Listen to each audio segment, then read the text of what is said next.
기후변화로부터 나도 지키고 가족도 지키는 부자 아빠 살아남는 아빠.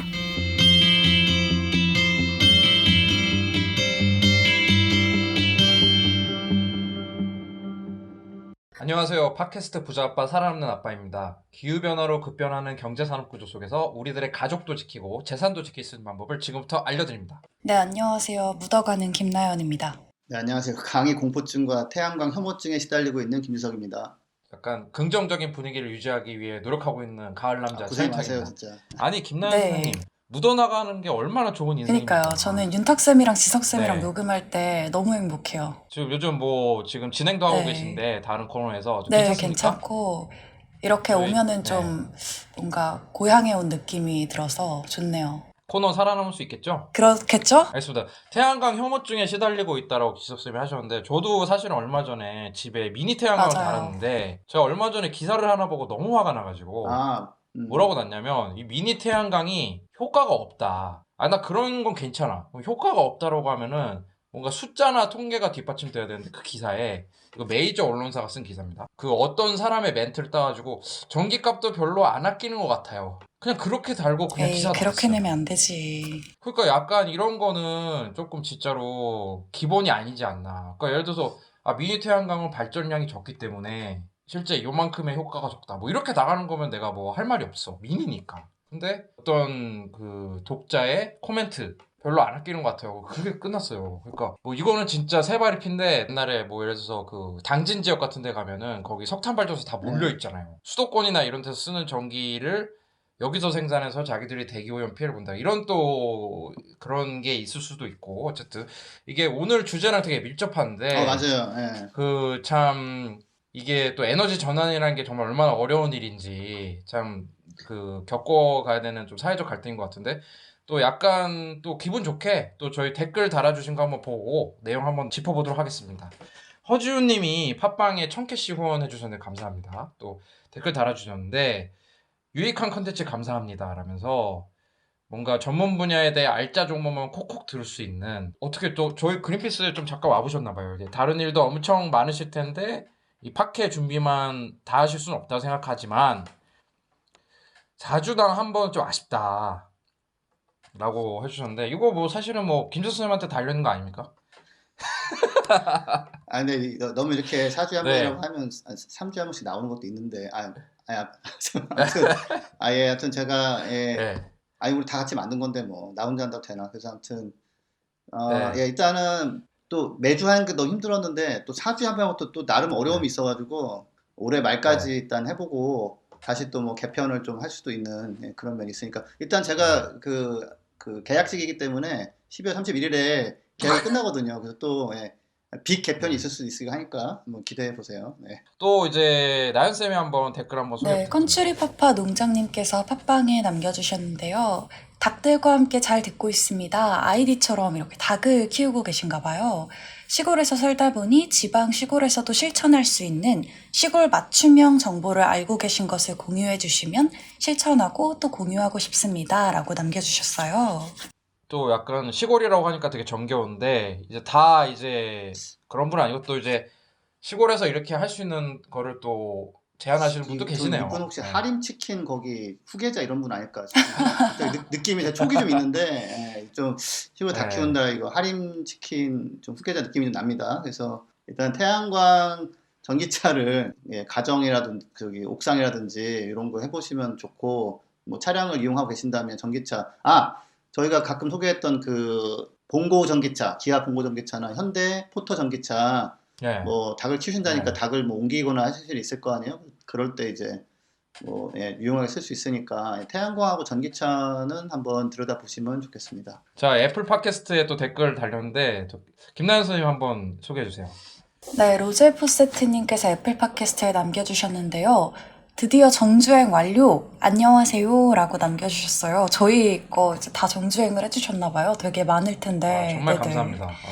그래서 올해부터 비건 식단을 실천하고 있다고 하시네요. 그래서 그 이후로 생활의 아주 많은 부분, 그리고 가치관이 엄청나게 변화를 했다고 하시더라고요.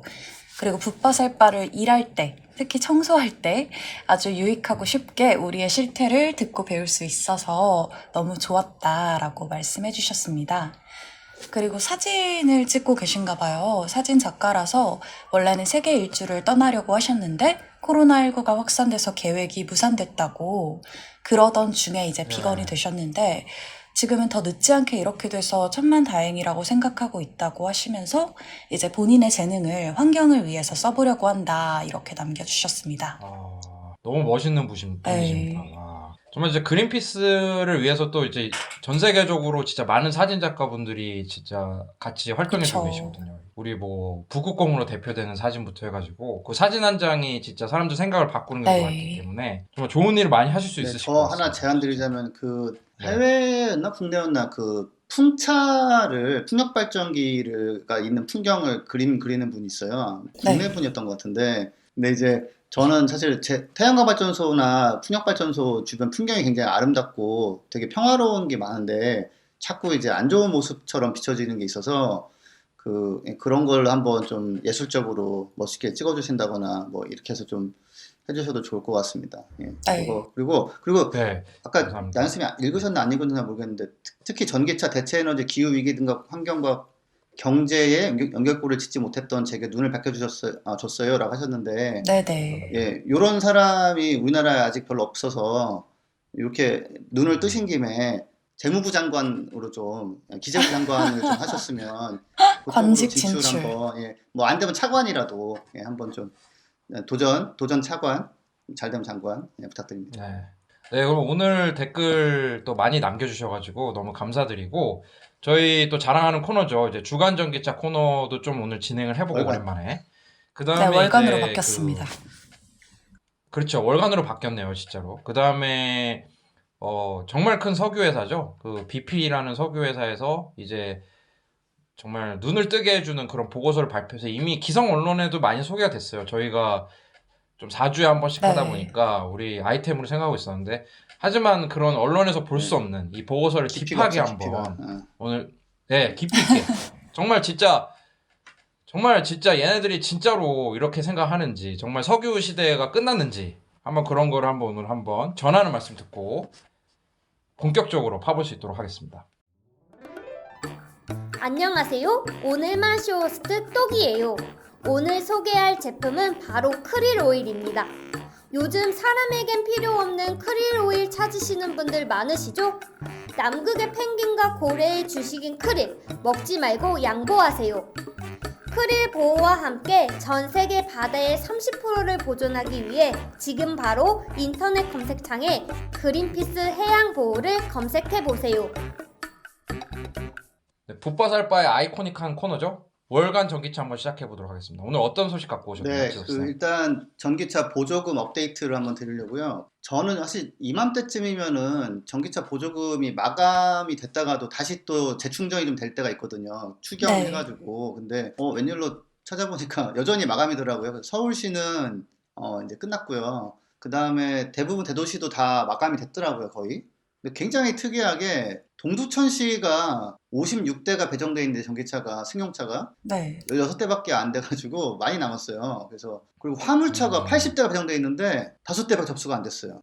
거기에 뭔가 이제 안티 전기차 내지는 뭔가 전기차에 대한 안 좋은 소문이 돌지 않았을까? 왜냐면 아니면은 홍보가 또 제대로 안 됐을 수도 있을 것 같아요. 그래서 동두천 시민분들이 두렵긴 한데 그 약간 이 시청에서 좀 생각해야겠다. 그래서 정말 특이한 전국에서 이런 곳이 없어요. 그래서 그리고 또 약간 저도 의외가 과천이 또 뭐 약간 남아있고 한 15대 남아있고 승용차가 화물차도 한 7대 남아있고 뭐 이런 상황이 있습니다. 그리고 정말 충격적인 거는 우리나라 최고 기후변화 에너지 전기차 전문가가 살고 있는 군포시에서 81대 배정인데 68대밖에 안 나갔어요. 그러니까 거의 뭐 한 10몇 대가 남은 거예요.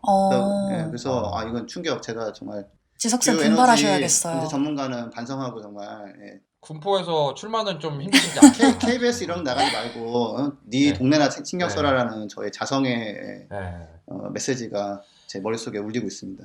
근데 이게 공무원분들이 분명 이게 실적같이 약간 스트레스를 받으실 텐데 이제 막판 스포트 좀 올리시면 좋겠고 저 진짜 지덕쌤한테 하나 네. 궁금한 게 있는데 이 전기차 충전소 근처에 전자파가 많나요? 제가 정말 친한 친구인데 전기차 사라고 꼬셨는데 G70을 사버렸어요. 그래서 왜 안 샀냐 그랬더니 충전하는 주변에 전자파가 너무 심해서 싫다. 충전을 걸어놓고서 네. 꼭 끌어안으면 그러면은 약간은 전자파가 조금은 있을 수 있어요. 꽉 끌어안아야 끌어안고 돼요. 있으면. 충전할 때. 정말 네. 이렇게 보면은 사랑하는 사이구나라고 느낄 정도로 그렇지 않고서는 네. 좀 어렵습니다. 어렵고 별 문제 없는데 이런 전자파니 이런 거에 대한 얘기는 뭐 아마 인류가 멸망하지 않는 한 계속 네. 돌아다닐 것 같네요. 측정기 그렇죠. 그거 얼마 안 하거든요. 갔다가 한번 해보세요. 네. 차라리 휘발유 넣을 때 나다잖아요. 기름 냄새. 그거는 몸에 그렇죠. 확실하게 들어갑니다. 냄새가 난다는 거는 들어가고 있다는 그렇구나. 거죠. 그래서 제가 좀 친구한테 좀 아쉬웠지만 그래도 또 언젠가 전기차로 오지 않을까 생각이 듭니다. 타보면은 좀, 제가 아는 분하고 반대로 네. 또 이제 현대차를 파는 분인데 연락이 와가지고 G70? GB80인데 70이 너왜 나오죠? 그걸 추천했는데 자기는 저기 전기차 사야겠다고 해가지고 그쪽으로 안내를 해야 되는데 혹시 뭐가 좋냐고 연락 오는 것도 있어요. 그래서 사람마다 뭐 다른데 그렇고. 네네. 알겠습니다. 그다음에 이거는 정말 큰 뉴스입니다. 큰 뉴스죠. 뭐 아시겠지만 코나 전기차가 네. 이렇게 불이 한두 대씩 나는 게 있었어요. 근데 그쵸. 이거는 뭐 테슬라도 불 나는 게 있었고 다들 조금씩 한두 번씩은 그런 격 있기 때문에 뭐 모든 물건이 뭐 갤럭시 터진 적 있잖아요. 그래서 근데 이제 그쵸. 이제 뭐 차도 불 많이 내연기관 나죠. 차도 많이 불타고 납니다. 그쵸. 뭐 BM 무슨 회사 사건도 있었고. BMW 520D 불난 네. 거는 뭐 다들 아는 사실이니까. 네. 그것까지 뭐 이미 다 알잖아 그거는. 뭐 지금은 네. 요즘 솔직히 없죠. 네. 요즘은 안 나는 것 같아요. 네. 근데 지나고 네. 보면은 그게 2018년도였나? 그때 네, 아무튼, 폭염이 네, 심했을 맞아요. 때에서 열 관리가 더 안 된 것 같은데 뭐 그건 제 썰이고. 자, 아무튼 그래서 근데 네. 이게 불이 너무 자주 나는 거예요. 12대가 나버리니까 현대에서 이제 결국 리콜 결정을 했습니다. 이게 전 세계에서 한 7만 대 팔렸는데 근데 리콜을 하면서 배터리가 문제다라고 이렇게 현대는 얘기하고 있고 LG화학에서 만든 배터리거든요, 이게. 그래서 LG화학에서는 네. 그게 아니다, 우리 문제 아니다라고 이제 하고 있고, 그래서 이제 고래 싸움이 시작된 거죠, 이제. 그래서 그리고 어제 제가 우연히 들었는데 한 600명 정도 되는 코나 전기차 오너들이 그러니까 현대에서 리콜 내용이 프로그램을 업데이트해서 배터리가 좀 더 잘 관리되게 하겠다. 그리고 근데 이제 그 다음에 그래도 문제가 있다면 아마 불나는 거 얘기하는 것 같은데 배터리 교체해주겠다 뭐 이렇게 얘기했다나 봐요. 근데 이제 뭐 좀 더 세부적으로 들어가면 그 뭔가 열이 감지되고 그러면은 빨리 뭐 신고를 뭐 하고 차단을 하고 뭐 나름대로 노력을 한 것 같은데 600명 정도는 그걸로는 우리는 성에 안 찬다. 소송하겠다 해가지고 소송 걸었고. 그죠, 불안하죠. 불안하죠. 내가 오너라도 이게 얼마나 불안해. 그리고 그 차에 불 나면은 그 사람이 안 타고 있으면 다행이지만 사람이 안 타고 있어도 옆에 차한테 피해를 줄 수 그래서 있으니까. 좀 우픈 소식이 이거 제가 또 패친이 기아 니로를 모는 분인데 전기차 그분이 원래 아파트에서 좀 충전소가 있어도 그 내연기관차를 그냥 주차해놓고 가버리는 경우가 많거든요. 자리가 좋거나 아니면 자리가 없어서. 근데 그 코나 니콜 사태 이후로 아무도 거기다 주차를 안 해가지고 굉장히 쾌적하게 쓰고 있다고. 그래서 근데 이게 안 좋은 거죠. 이게. 근데 결국 이게 진짜 정말 전기차 보급에 약간 좀 비수를 꽂는 뉴스였는데 이게 어디가 잘못한 겁니까? 현대차 잘못입니까? 아니면 배터리 만드는 그러니까 이거는 이게 좀 슬픈 게 배터리 사고가 나면 불이 진짜 안 꺼지거든요. 근데 폭발은 안 해요, 사실은.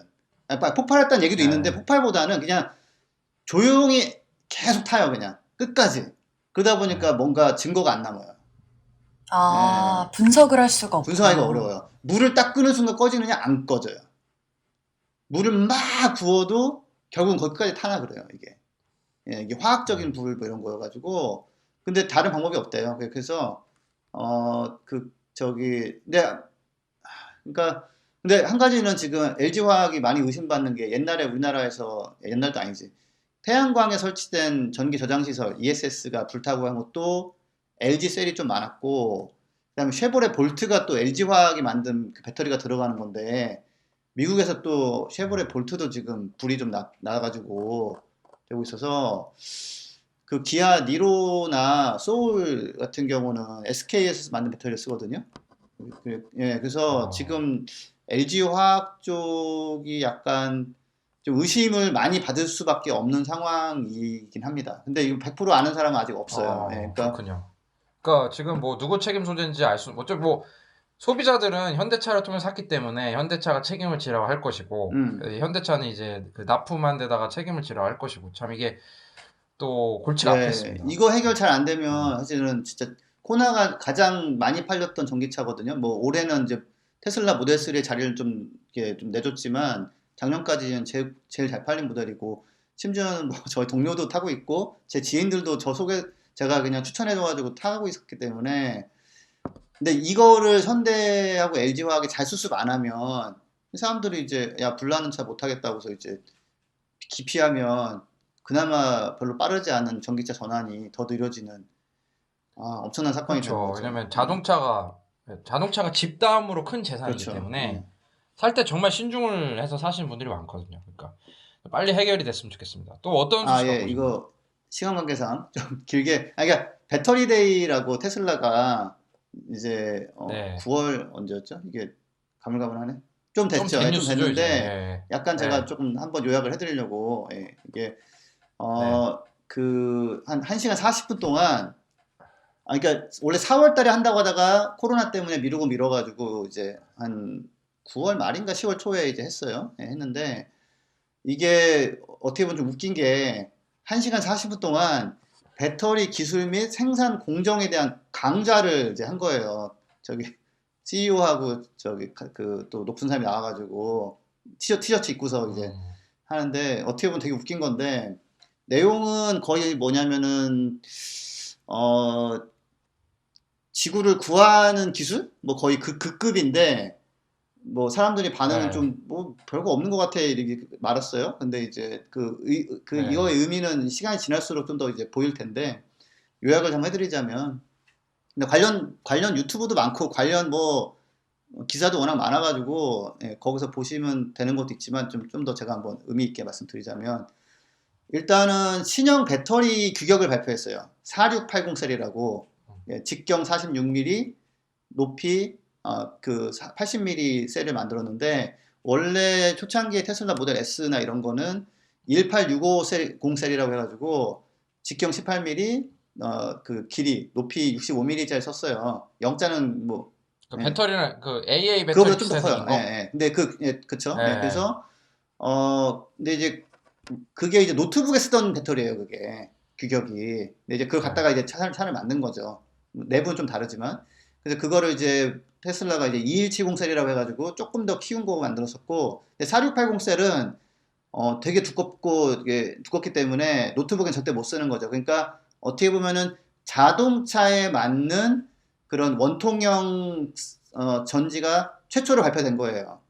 그 전까지는 그냥 다른 기술용에 맞는 거 갖다가 쓴 거고 그래서 뭔가 좀 새로운 시대를 여는 면이 있죠. 그 사이즈를 해보니까 가장 좋다라는 거예요. 열 관리나 그런 에너지 밀도 이런 면에서 그래서 만들었고 탭레스라고 해가지고 그 배터리를 그 분해를 하면 속에 돌돌돌 말려 있대요. 이렇게 약간 두루마리처럼 이렇게 그리고 거기서 전기가 나오는 길을 하나 그런 탭이라고 해가지고 왜 우리 뭐야 포스트잇 같은 것처럼 이렇게 붙여놓는 거 표시하는 거 있잖아요. 이렇게 페이지 표시하는 거 그런 것처럼 그걸 하나 붙여놓고서 돌돌돌 마는 건데 그걸 붙임으로 해가지고 돌돌돌 말 때 속도도 빨리빨리 못 말고 그리고 거기만 통해서만 전기가 나오기 때문에 그 저쪽 끝에 있는 그런 둘둘 마른 거에 맨 끝에 있는 그런 전자는 이동을 엄청나게 해야 밖으로 나올 수 있는 거예요. 그러면서 열이 나고 손실 생기고 그래가지고 그걸 없앤 거를 이제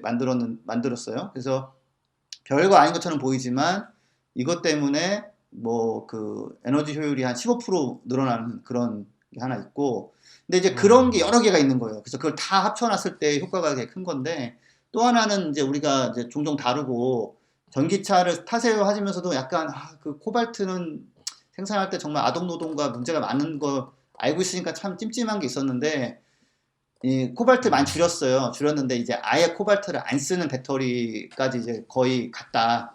곧 나온다. 이제 그 얘기가 있었어요. 그래서 아까 탭레스, 뭐 그다음에 규격, 그다음 코발트 안 쓰는 거, 그다음에 배터리를 세 가지만, 세 가지 용도에 맞는 세 가지를 만든다. 그래서 첫 번째는 그 리튬 인산철이라고 해가지고 뭐 코발트도 안 들어가고 니켈도 안 들어가고 그냥 철, 그로 해가지고 만드는, 수명은 굉장히 길고 대신에 좀 무거워요. 그래서 장거리를 가야 되는 약간 고급차 이런 데는 좀 안 맞고, 하지만 뭐 멀리 못 간다는 게 한 350km, 뭐 400km 정도거든요. 그러니까 사실 그 정도면은 네. 충분히 쓸 수 있거든요. 웬만한 사람들은.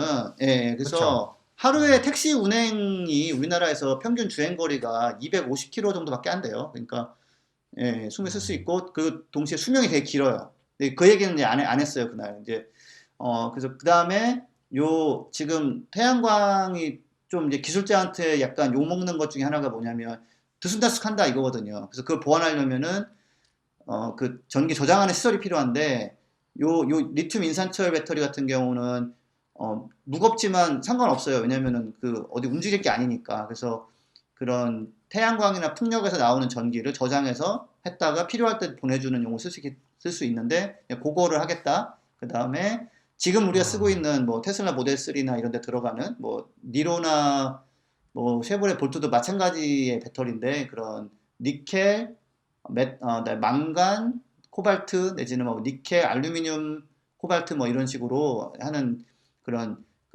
그런 중장거리용 차용 배터리를 뭐 지금처럼 계속 만들겠다. 그 다음에 요번에 이제 신형으로 나온 게 뭐냐면 니켈 함량을 더 높여서, 니켈이 많을수록 전기가 많이 들어가요. 그래가지고 기술적으로 또 왜 그런지는 물어보지 마세요. 모르니까. 자, 그래서 근데 그 니켈 함량이 높은, 그게 이제 뭐 어떤 의미가 있냐면, 지금까지 오케이 전기차까지는 그러니까 그 니켈 코발트니 뭐 이걸로 되는 거 인정. 하지만 대형 트럭은 안 돼, 니들 배터리로. 이거 무조건 수소야, 이런 게 얘기가 있었는데, 요 하이 니켈 배터리 같은 경우는 같은 무게에 훨씬 더 많은 전기를 이렇게 품을 수 있기 때문에, 저장할 수 있기 때문에, 얘가 되면 테슬라가 생산한다고 이제 하고 아직 조금 지연된 그 대형 트럭도 전기로 가능해진다는 거죠. 하이 니켈 배터리라고 그러는데, 그러니까 사실 되게 어려운 내용인데, 그러니까 그냥 단순하게 보면 그거예요. 이제 약간 이제 배터리 효율이나 이런 거를 개선하고, 그러니까 전기차 전용 배터리를 만들고 또 국역화하고 뭐 이렇게 하겠다라고 이제 발표를 했는데, 제가 봤을 때는 저도 공대 진짜? 출신이니까 왜 그런 이런 느낌을 거면 받았지? 진짜 그럼요. 저 엄청 이게 좀 혁신이거든요. 이게 막 약간 뭐죠? 맞아요, 옵티마이제이션이라고 맞아요. 하나요? 그러니까 이게 막 그 공돌이들은 약 그런 게 있어요. 아, 음, 우리가 10% 계산했다. 이게 진짜 큰 거예요. 1% 계산하면 진짜 큰 거거든요. 자, 한 가지 계산한 게 매년 20테라와트 아워의 배터리가 필요하다. 이게 또 욕먹는 게 이거거든요. 많이 못 만들잖아, 이건데. 하여튼 많이 필요한데, 이거를 테슬라의 그런 혁신적인 걸 다 갖다 붙여가지고 한 3테라와트는 만들 수 있겠다, 테슬라가. 그리고 나머지 회사들도 17테라와트 해주면 우리 이거 문제 해결할 수 있다, 이 얘기한 거하고, 그다음에 전기차가 이제 주행거리가 짧다, 맨날 얘기 들었는데, 지금 이게 뭔 얘기인지 이게 매년 20테라와트 뭘 배터리를. 생산한다는 거예요? 자신들이 아니야, 매년 20 전 세계가 그거 생산 20테라와트 아워가 돼야, 생산이 돼서 풀려야, 설치가 돼야 우리가 제로 카본 뭐 넷제로 갈 수 있다라는 거예요.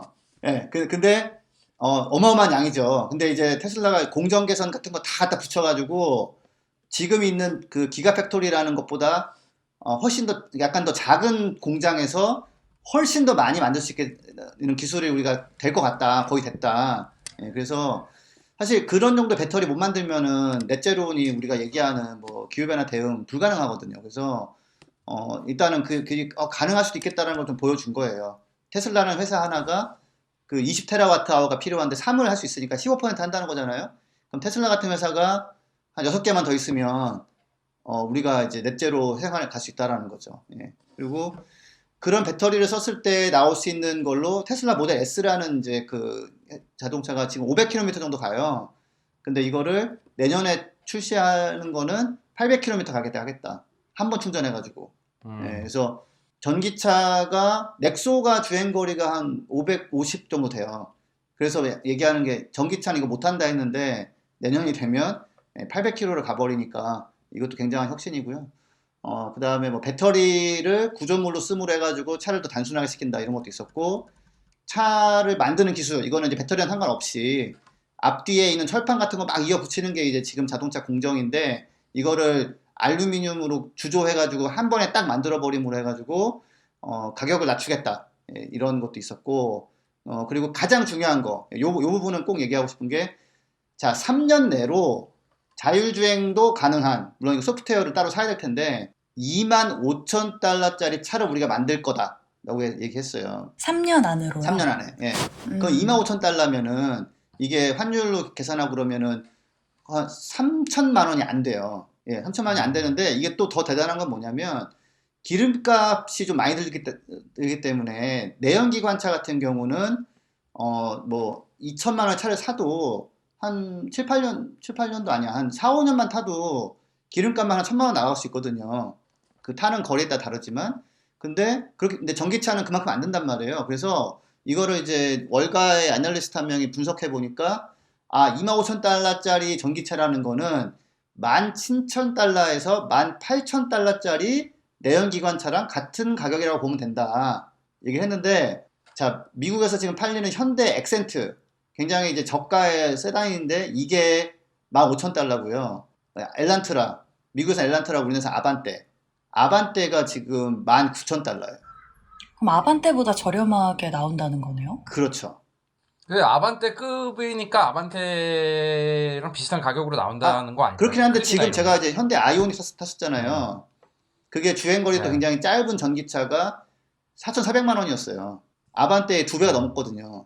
근데 이제 테슬라가 3년 안에, 물론 이건 좀 가봐야 알겠지만, 우리는 25,000달러짜리 차 만든다고 하는 거는 전기차의 대중화를 정말 폭발적으로 가능하게 하는 그런 게 되는 거죠. 물론 그때 가서도 뭐 충전 문제 이런 것들은 인프라 구축이 필요하지만, 지금은 차 한 대에 1,300만 원, 뭐 1,500만 원을 지원해가지고 전기차 보급을 힘겹게 하고 있는 건데, 네. 예, 25,000달러 차가 나와버리면, 그러면은, 아니, 뭐, 지원은 조금 해줄 수는 있지만, 전기가 싸니까, 뭐, 손해 안 보는 거 아시죠? 알아서 사세요. 이렇게 해버리면 되는 거예요. 그러면 예산을 막 투입하지 않아도 전기차가 팔릴 수 있게 되는 거죠. 그래서, 배터리대의 의의는, 전기차의 대중화가 될 수 있는 게 이제 정말 눈에 보인다.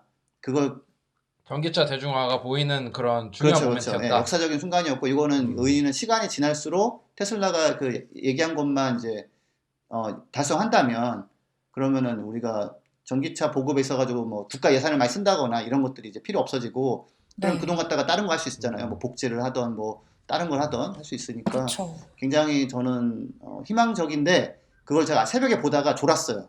너무 길어. 그리고 강의여가지고 제가 졸고 있으니 대중적인 반응은 정말 별로겠구나, 했었어요. 그래서 아무튼 알겠습니다. 굉장한 사건입니다. 뒤늦게 다시 한번 뒤늦게 보는 테슬라 배터리데이 정리 감사합니다.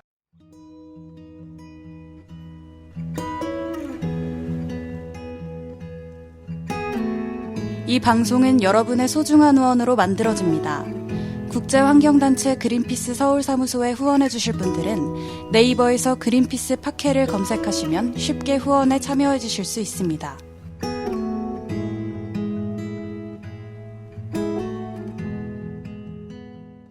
자, 얼마 전에 그 정말 전 세계 산업계와 에너지 업계를 뒤흔드는 보고서가 그쵸. 하나 나왔죠. 그래서 오늘 한번 그 보고서를 딥하게 한번 팔려고 하는데, 우선 보고서 제목이 어떻게 되나요, 진짜? BP 에너지 아웃룩 2020.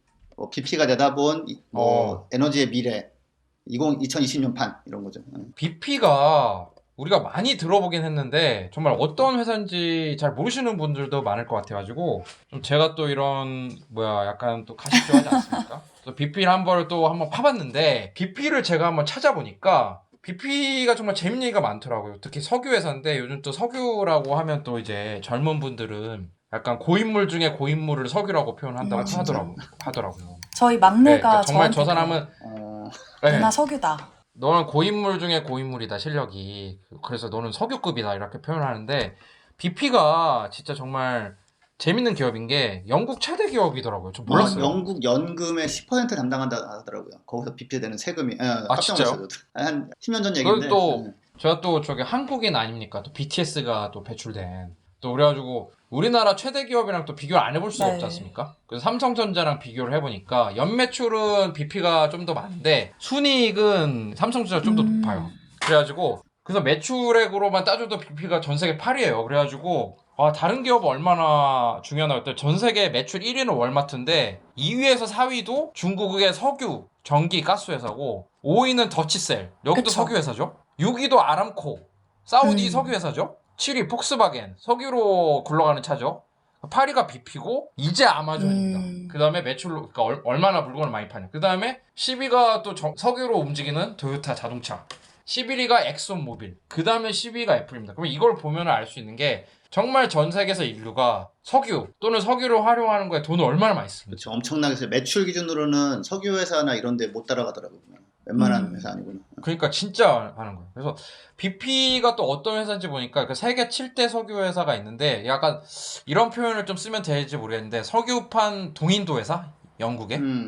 정말 왜냐면 영국 자체에서는 석유가 안 나잖아요. 이게 영국 위에 북쪽 바다에 북해 이거 네. 외에는. 그러니까 이게 참 대단한 그 영화로도 건데, 나왔던 보면은. 딥 워터 호라이즌 사고도 멕시코에서 그렇죠. 터졌는데 그 BP거든요, 그거. 그 태안반도에서 다 유출됐던 그 석유를 매일 거의 내는 수준으로 그 큰 사고를 냈는데 석유와 관련된 모든 걸 합니다. 석유 특히 이제 해외 나가면 그 주유소랑 편의점이 붙어 있는 경우가 많거든요. 편의점 사업도 하고 그 주유소 편의점 네. 사업도 하고 그다음 석유와 관련된 플라스틱 사업도 하고 뭐 석유 탐사도 하고 석유와 안 관련된 하는 다 게 해요. 없네요. 그렇죠. 그리고 진짜 나쁜 짓을 진짜 많이 했고 아까 말씀드린 그 딥워터 호라이즌 그 2010년에 정말 거의 미국 역사상 최악의 원유 유출 사고인데 그것도 이 BP 영국 회사가 합니다. 그때도 참 이게 BP가 계속 거짓말을 해요. 유출량이 되게 적다. 근데 아니었던 거죠. 지금도 막 어마어마하다고 하는데 근데 이게 그린피스가 석유 유출 관련된 그런 반대 활동을 많이 네. 하는 게 석유 유출이라는 게 그 바다에서 시추를 꽂아가지고 석유를 뽑으면 그게 석유가 셀 수밖에 그쵸. 없잖아요. 그러면 그게 당연히 해양이 되는데 하여튼 이때 그 딥워터 호라이즌의 석유 시추 시설이 이제 폭파해서 이제 된 건데 그때 만든 시추선을 또 현대중공업이 제조를 한 거였어요. 그러니까 한국도 참 대단합니다, 진짜로. 여러 가지로 대단한데, 그래서 BP는 다 가지고 있어요, 진짜. 그래서 이제 우리나라 사람들이 궁금해하는 게 그런 옛날에 광고 한참 많았잖아요. 이제 국뽕이 차오르는 광고인데 석유 한 방울 나오지 않는 한국이 전 세계에서 석유를 가장 많이 수출하는. 맞아요. 네, 네네, 기억나요. 그거 보면 진짜 차오르잖아요, 진짜. 대한민국 만세 나오잖아요. 나왔는데. 그래서 내가 이게 그래가지고 또 이제 석유 산업을 뒤져보니까 석유 산업이라는 게 상류 부분이라는 게 있고 그렇죠. 하류 부분이라고 네. 있는데 상류는 석유를 이제 그 지질학자들이 탐사해가지고 석유를 캐내는 거, 그러니까 원유를 캐내는 거죠. 그 하류는 그런 원유를 갖고 정제를 해서 약간 우리 옛날 과학 시간에 배웠잖아요. 뭐 온도가 높으면은 뭐 가솔린이 네. 나오고 뭐 좀 낮추면 등유, 정유, 뭐 항공유가 끓이죠. 나오고 뭐 플라스틱 만드는 그런 그림 한번 보신 적 있을 텐데 그거를 하류 산업인데 한국은 하류 산업이 되게 강한 거예요. 뭐 SK 에너지. 그다음에 이제 하류 부분 중에 이제 약간 유통하는 것도 있고. 그런데 BP는 상류 하류 다 합니다. 탐사도 하고 나중에 이제 정제도 하고 이제 그거를 유통도 하는 거를 하거나 했습니다. 그래서 정말 인류 석유의 역사랑 같이 한 기업인 거죠. 또 이 기업에 대해서 썰을 풀 게 많은데 오늘 시간이 없으니까 나중에 한번 기회가 되면 한번 또 풀어보도록 하겠습니다. 근데 BP보다 또 대단한 회사가 있더라고요. BP가 전 1등인 줄 알았는데 이 석유업계 1등 회사는 또 어떤 곳이 있어요? 엑소모빌 아니에요? 그러니까 엑소모빌이 1등이더라고. BP는 2등이더라고. 뭐 정말 엑소모빌은 정말 얼마나 또 많은 석유를 해가지고 탄소 배출을 할지. 그래서 이제 석유 업계의 3대 보고서 중 하나가 이 BP의 에너지 전망인 네, 거죠. 그렇죠. 사실 이 BP가 어떻게 보면은 화석연료 산업의 좀 선두주자다 이렇게 말할 만한데 여기도 최근에 좀 변화의 가능성을 내비치고 있긴 하더라고요. 버나드 네. 루니라고 이제 BP의 새로운 CEO가 올해 2월에 취임을 했어요. 뭐 웨인 루니의 한 8천 정도 되나요? 죄송합니다. 네, 이분이 이제 2050년 넷제로 네네. 탄소 제로를 이제 선언을 했었고 네. 쉘도 같은 목표를 선언을 했다고 하죠. 근데 이때 이제 그린피스는 좀 구체적인 계획이 없다 이렇게 지적을 하기는 했는데 그러니까 진짜 이게 네. BP가 석유 업계의 석유 같은 그쵸. 문제인데 진짜 고인물 중에 고인물인데 이게 2050년까지 탄소 중립을 선언했단 말이에요. 그게 좀 저도 신기했어요. 와, 근데 이제 지난 8월에는 네. 조금 더 그나마 구체적인 내용이 나왔는데 앞으로 10년간 네. 석유, 천연가스 생산량을 40% 줄이고 저탄소 에너지 관련 사업 투자를 50억 달러, 이제 우리나라 돈으로 약 6조 원 정도로 현재의 10배로 늘릴 계획이라고 이렇게 발표를 했거든요. 근데 그런 상황에서 또 전 세계 에너지 전망을 발표를 한 건데 김재수 쌤의 말씀을 안 들어볼 수가 없죠. 그렇죠. 어떻습니까? 대본에 들었는데 보고서. 넘어가면 네. 내가 어차피 얘기하니까 원하는 흐름을 위해서 그냥 내가 말하게 해줘야 돼. 자, 그러니까 이게 이제 에너지 전망이 어디서 나오냐면 보통 에너지 회사나 에너지 기구에서 나와요. 그래서 네. 사실 근데 얘네들이 돈도 많고 능력도 좀 되기 때문에 전망인데 이게 무시하기가 참 그런데 너무 잘 정리해놓고 근데 한편으로는 이게 자기들이 원하는 내용이 좀 반영돼 있는 것들이 많단 말이에요. 특히 이제 그 그쵸. 국제 에너지 기구 네. 같은 경우 IEA 같은 경우는 네. 예를 들어 고인물 뭐 석유급인데 맨날 태양광은 뭐 1년에 한 10기가와트 정도 되면은 대박 뭐 그 이상 어렵고 전망했다가 20기가와트가 되면 한 20기가와트는 되겠지만 그 이상은 어렵고 그다가 또 한 40기가와트 되면은 또 40기가와트는 되겠지만 그 이상 어렵고 맨날 이런 식으로 틀려요. 그래서 좀 조롱을 하고 이제 하기도 하는데 아는 사람들은 그러니까 이 석유 파는 회사 애들이 내는 보고서에 당연히 재생에너지에 대해서는 좋지 않게 써놓을 거라고 그렇죠. 생각이 그 좀 들기도 의심은 해요. 그죠? 완전히 걷어낼 수는 없어요. 그래서 네. 그래서 네. 볼 때마다 보면은 작년 보고서만 해도 뭐 맨날 그러니까 맨날 얘기가 그거예요. 석유수 늘어날 것이며 그다음에 뭐 이래서 늘어날 거고 뭐 중국이 차가 늘어나고 어쩌고 뭐 늘어나고 그래서 늘어날 수밖에 없고 뭐 기후도 중요하지만 뭐 석유수는 줄지 않을 거고 맨날 이랬는데 그러니까 수요가 는다라는 거는 그거잖아요. 지네들 입장에서는 야 수요가 늘 거면 공급은 우리가 조절하니까 가격 오를 수 있을 수도 있고 막 이런 시그널 주는 거 아닙니까? 그거면도 있지만은 제가 더 큰 부분은 그런 거죠. 그러니까 야 수요가 있기 때문에 우리는 계속 만들 수밖에 없어. 그러니까 우리는 너무 뭐라고 하지 마. 좀 타당성을 아, 부여를 뭐 하는군요. 이렇게 세상에 필요로 하는데 어떻게? 그다음에 그 이유도 개발도상국에서 경제가 성장하면서 삶의 질이 개선되어 이런 거 사용량이 늘어날 것이며 이러는데 거기다가 그런 거 하지 마 그러면은 나쁜 사람 되잖아요 우리가. 그런 거 그러니까 탄소 배출을 계속 하면서까지 석유를 공급할 수밖에 없는 우리 그런 면이 입장을 이해해 장점이죠. 줘. 예. 근데 한 가지 웃긴 거는 이제 3년 전 보고서에서는 석탄은 줄어들 거야. 그러니까 BP가 석탄 안 팔거든요. 대신에 천연가스는 늘어나. 뭐 왜냐면 이게 더 친환경이라서 알지? 막 이렇게. 그래서 이번 보고서가 조금 좀 이런 보고서가 나오다니 충격적인 게 자기들이 주력으로 파는 물건들이 안 팔릴 거라고 보고서에서 쿨하게 인정을 해버린 거예요, 이게. 예. 석유 회사가 이런 적 한 번도 없거든요, 지금까지. 그래서 그러니까 어떻게 이게 회장이나 이런 CEO의 승인을 받고 나간 보고서인데 어떻게 이런 보고서가 나올 수 있을지. 그렇죠. 예, 그거에는 이제 기후위기 문제가 심해진 것과 아까 이제 우연하게 오늘 이제 배터리 얘기를 했는데 그런 기술이 이제는 정말 좀 투자해서 가는 게 석유를 갖다 파고 이런 것보다 더 낫다라는 거를 이제 자기들도 받아들이는 상황이 돼버린 거죠 이제. 여기까지 얘기했으면 더 이상 얘기할 거 없네. 그냥 끝낼까 그냥? 그러면은 이게 그래도 이제 약간 근거라는 게 있어요. 그런가? 그 예. 자기들이 석유 회사인데 이 석유를 더 팔아야지 먹고 예, 사는 근데, 회사인데 앞으로 석유 소비가 줄 거야. 왜 그렇게 보는 거예요? 그 시나리오가 있잖아. 그죠. 한 가지 중요한 거.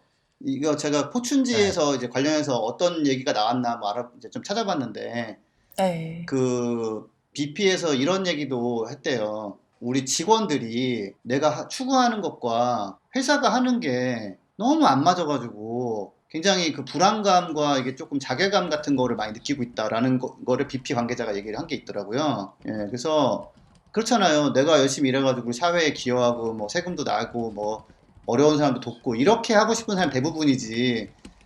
나는 돈 벌고 뭐 세상은 그냥 완전 망가지고 우리 회사가 하는 거는 아이들이 막 청소년들이 학교 빠지면서 막 그러면 안 된다고 막 뭐 규탄하고 이런 거를 하는 거는 그런 게 뚜렷해지면 뚜렷해질수록 사실 일하기가 좀 쉽지 않거든요. 일하기가 어렵거든요. 그 다음에 괜찮은 사람들이 안 하려고 하거든요. 그쪽 일을. 그래서 그런 면도 있다고 이제 하는데 근거에 대해서는 한번 좀 자세하게 들어가 볼까요, 이제? 예. 그래도 이런 보고서를 80페이지 정도 되는 보고서를 낼 때는 약간 그래도 전망을 할 거 아니야?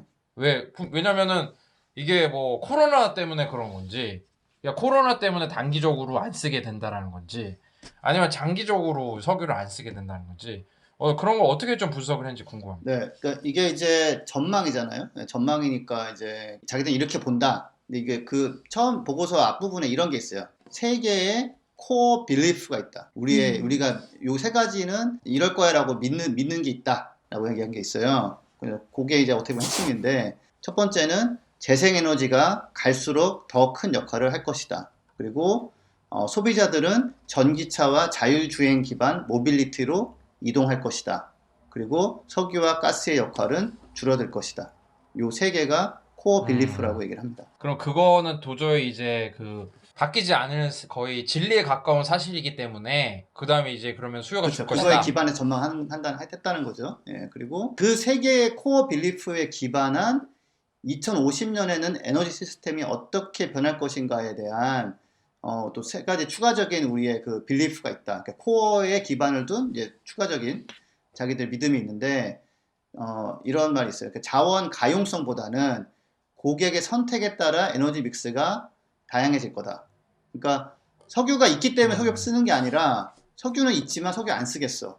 라는 식의 기반한 변화가 올 거라는 거죠. 그러니까 고갈돼서 안 쓰는 게 아니라. 그러면은 이게 약간 이 그 세 가지 네. 믿음이 그 사실 말 그대로 믿음이잖아요. 전체가 다 그 믿음이에요. 전망이니까. 100% 확신할 수는 없는 건데 그래도 이제 정말 석유 회사가 그렇게 석유 열심히 팔다가 이제 석유 줄 거라고 한 강한 근거가 있는지 좀 궁금해요. 예, 시장은 더 다양한 공급을 수용하기 위해 더 많은 통합이 필요할 것이며 세계가 전기를 공급하고 수소의 역할이 확장됨에 따라 더욱 지역화될 것입니다. 그러니까 이제 뭐 전력망을 서로 연결한다거나 그 다음에 전기 위주로 가는 거하고 그걸 좀 보완하는 수소 역할이 좀 앞으로 늘어날 것이다.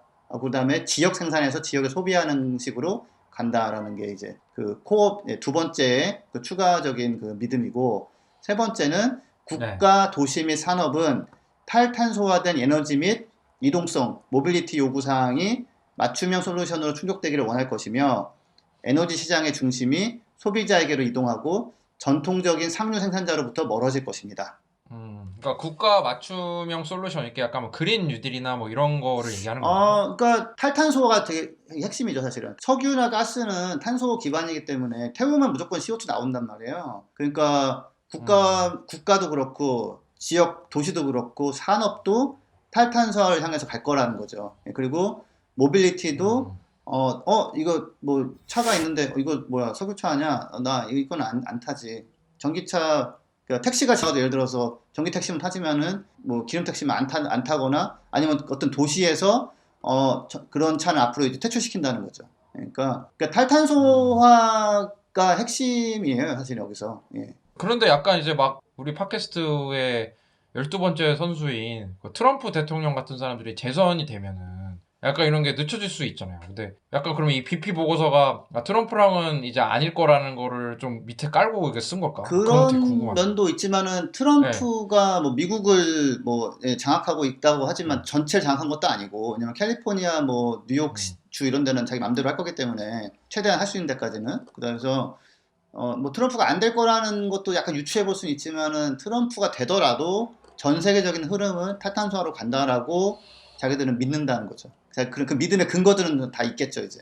그렇다면은 이게 진짜 그러면 저는 이게 뭐가 궁금한 게 석유 7대 메이저 회사라는 게 있잖아요. 뭐 토탈도 있고 뭐 엑선모빌도 있고 그러면은 BP가 이런 보고서를 내면은 좀 마음에 안 들 것 같아요, 사실은. 그 마음에 안 들 것 같고 쟤네만 저렇게 얘기하는 거야라고 할 수도 있을 것 같은데 혹시 다른 그 전문적인 에너지 기관에서도 좀 비슷한 전망이 나오는지 궁금합니다.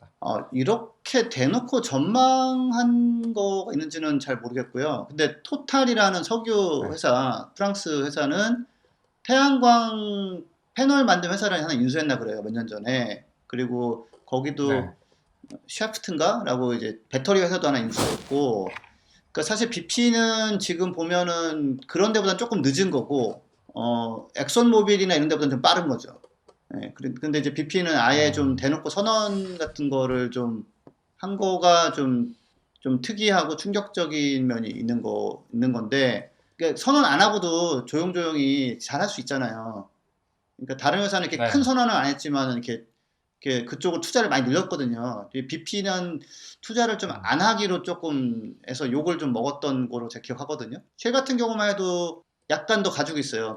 BP보다는. BP는 아무튼 한 중간, 약간 안 하던 애가 이제 좀 세게 얘기가 나온 거죠. 그렇게 이해하시면. 사실 이번 네. 보고서에서 제일 좀 주목할 만한 내용이다 싶었던 거는 저는 재생가능 에너지 관련 부분이었거든요. 맞아요. 예. 이 BP가 세 가지 시나리오를 제시를 했잖아요. 이제 비즈니스 as usual이라고 해서 2018년 대비 탄소 배출이 10% 감소하는 사회. 그러니까 지금의 사회가 거의 그대로 유지가 됐을 때. 그리고 래피드 트랜지션 시나리오라고 해서 2018년 대비 탄소 배출이 70% 감소되는 사회. 그리고 넷제로 시나리오라고 해서 18년 대비 탄소 배출이 95% 감소된 사회. 이렇게 세 가지 시나리오를 제시를 했는데 이게 네. 래피드 시나리오의 경우에도 재생가능 에너지에 대한 투자가 우리나라 돈으로 약 600조 원에서 700조 원 정도가 될 거고 그 비즈니스 as usual 시나리오여도 우리나라 돈으로 400조 원에서 500조 원이 투자가 될 거라고 이렇게 예측을 하더라고요. 그러니까 근데 네. 제가 여기서 잠깐 죄송한데 비즈니스 애주 유저리 도대체 하던 뭡니까? 대로. 네, 지금처럼. 아, 네. 그냥 하던 대로 아무 네. 변화가 없는.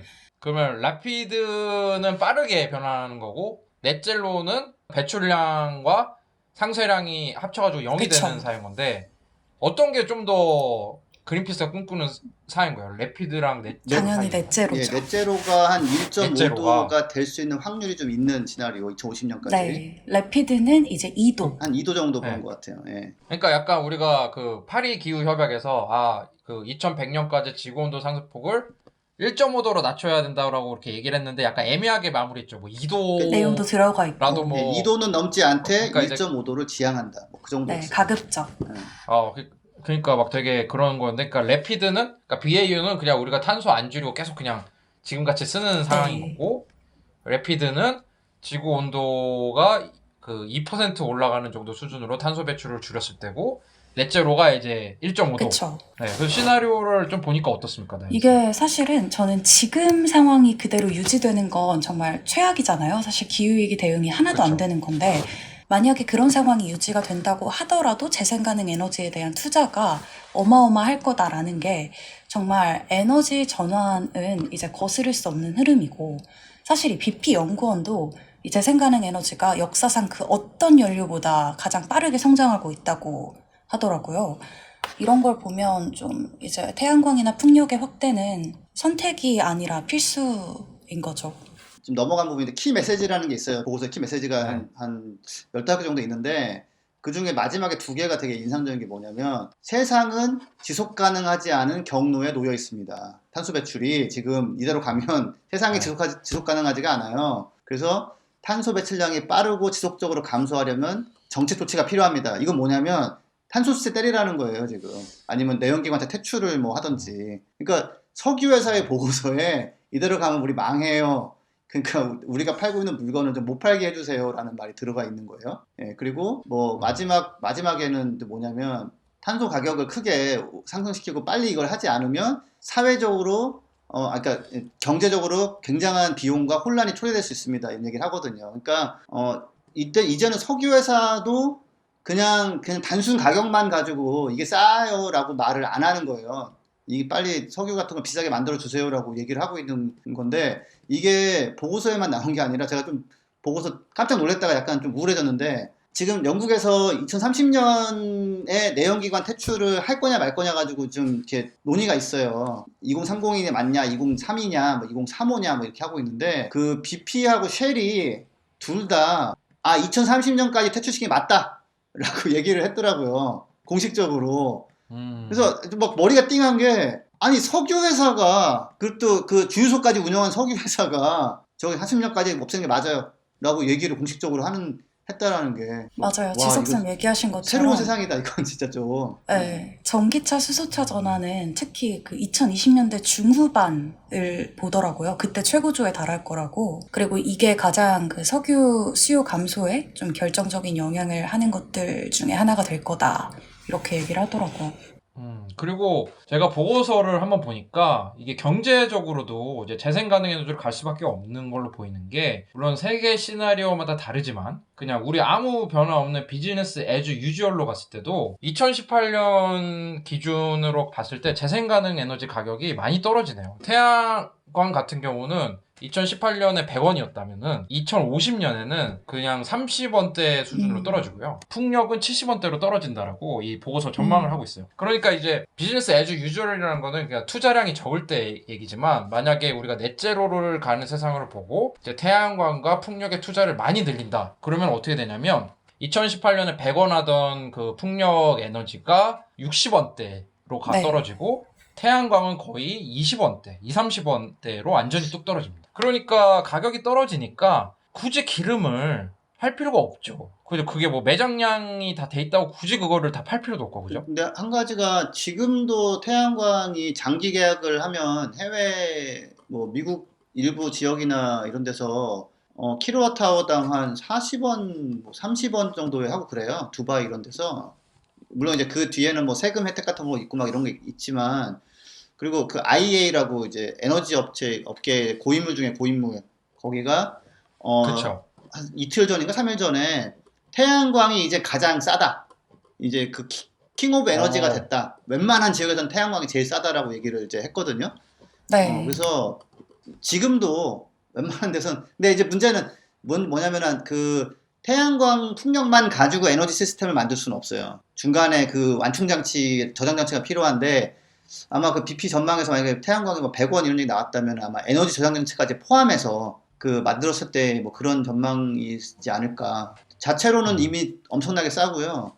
근데 이제 그 태양광 보조를 장치를 붙이면 조금 더 올라가는 거는 있고, 근데 이제 그런 거는 이제 테슬라 배터리데이에 나왔던 그런 기술들이 이렇게 하나하나 다 구현이 되면 그것도 더 내려갈 수 있는 거고 뭐 그런 거죠. 그래서 그 보고서는 아무튼 가격 전망이나 이런 거에서 싸지만 쓰면 다 망하는 뭐 그런 에너지라는 것도 인정을 하고, 재생에너지 아직은 에너지 전체에서 비중이 한 뭐 몇 프로 안 되지만 그게 빠르게 대체할 거라는 거를 이제 BP가 인정하고, 그러니까 아까 앞으로는 그쪽을 투자하겠다는 얘기를 하는 거죠. 그래서 이 석유 수요에 대한 예측을 하는 곳이 많은데, 이제 누가 맞겠느냐가 그쵸. 되게 중요한 네. 거잖아요. 그죠? 그런데 이제 정말 이 보고서를 가장 달갑게 생각하지 않는 곳은 오펙일 것 같아요. 그 석유를 생산하는 산유국들의 모임인데, 오펙도 좀 그림을 그렸거든요. 이 석유 수요 그림을 그렸는데, 그래도 이렇게 아주 완만하게 2040년은 올라가진 않아요. 네. 경사가 그냥 자기들 희망이겠죠. 2040년에도 2020년보다는 살짝 더 써줘, 늘진 않더라도, 이런 식으로 해놨지만은 거의 BP랑을 봤을 때는 천지차로 지금 거의 전망한 거죠. 거의 그러니까 이게 근데 네. 이제 BP가 상류, 하류 사업을 다 하잖아요. 근데 사우디나 네. 그런 그 석유를 보유하는 국가 같은 경우는 그거 뭐랄까 최상류거든, 최상류. 자기네들 걸 파가지 않으면은 자기들이 정말 이제 세수나 이런 게 안 들어오니까, 수입이 없으니까 이제 그래서 전망을 그렇게 하는 건데, 그거는 그냥 그 사람들 희망이고, 근데 그 사람도 참 답답한 게 네. 사우디나 중동은 정말 사람 못 살게 될 거거든요. 지금도 살기 어렵지만 더워가지고.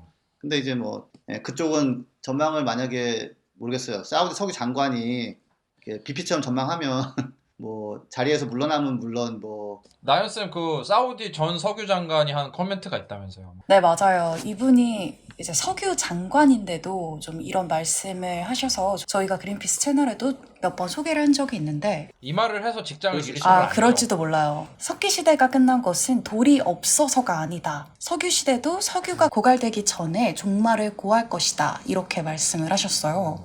근데 사우디아라비아 같은 나라가, 그래서 지금 제가 알기로도 한 몇십 년 전부터 계속 그 국가 컨설팅 계속 받고 있어요. 한국을 포함해 여러 정부에 석유 시대 종말 때 어떻게 살아나면 되겠냐, 그래서 막 뭐 관광업을 해야 된다, 하여튼 그런 거를 계속 지금 받고 있는 정도로, 그때 또 이제 그게 절대 왕권 국가잖아요. 근데 절대 왕권 국가에서 이제 이렇게 석유를 못 팔아가지고 부가 떨어진다는 거는 또 어마어마한 정치적 저항이 그렇죠. 예상될 수 있는 거거든요. 그러니까 그 심각한 문제인 거죠. 그 위정자들 입장에서는. 그렇죠?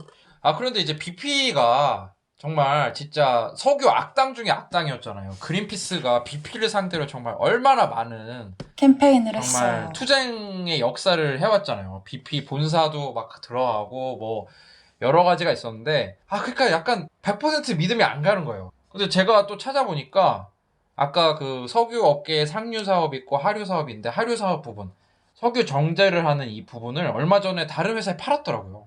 매각을. 그래서 이제 코로나 전에 식당 팔아넘긴 거나 마찬가지네.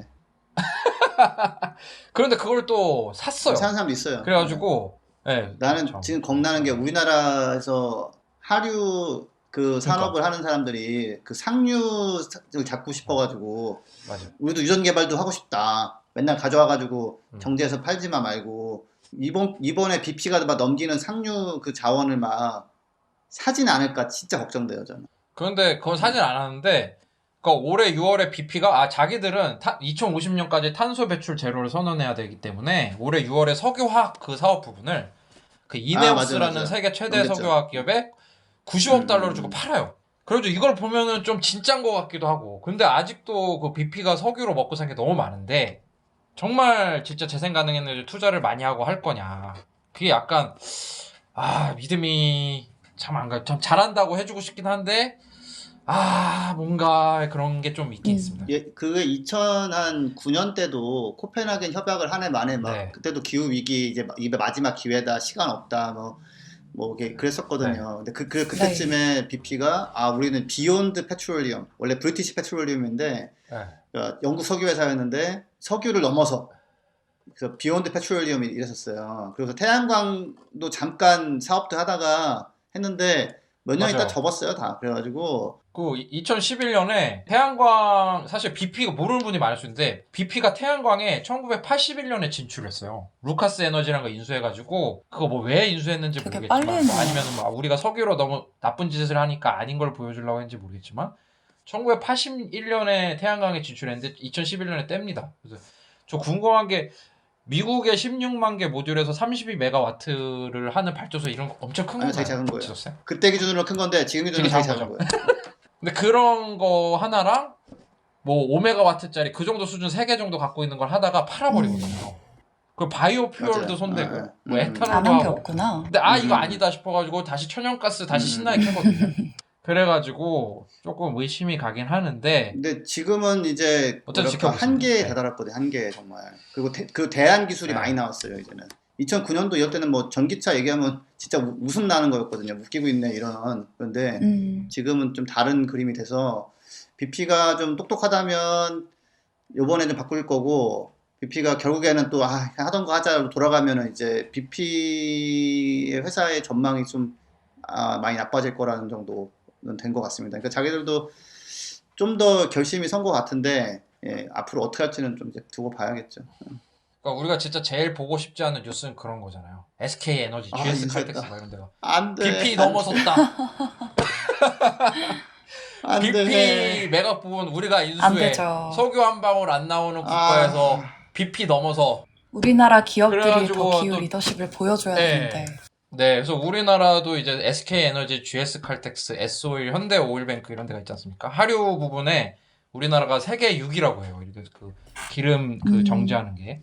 근데 사실 이런 기업들도 보면은 요즘 충전 사업이나 뭐 수소나 뭐 이런 걸 많이 뛰어들려고 노력을 하는 거 보면은 뭐 그런 우려하는 기사는 안 나오지 않을까. 네. 모르죠 또. 그 지켜봐야죠. 관계자분들한테 이거 좀 보내주세요. 우리 북바사파 이번 에피소드 아주 괜찮으니까 SK, 네. GS 이쪽 네. 사람들 좀 듣고 참여 잘 하시기 바랍니다. 네, 그래서 오늘 석유 업계의 고인물 중에 고인물, 석유 끝판왕인 BP가 낸 에너지 전망 보고서, 작품 그렇죠. 보고서 네. 같은데 그 작품 보고서인데 이게 맞을지 아닐지 한번 들여다보는 시간을 가졌습니다. 그럼 저희 전하는 말씀 듣고 마무리할 수 있도록 하겠습니다.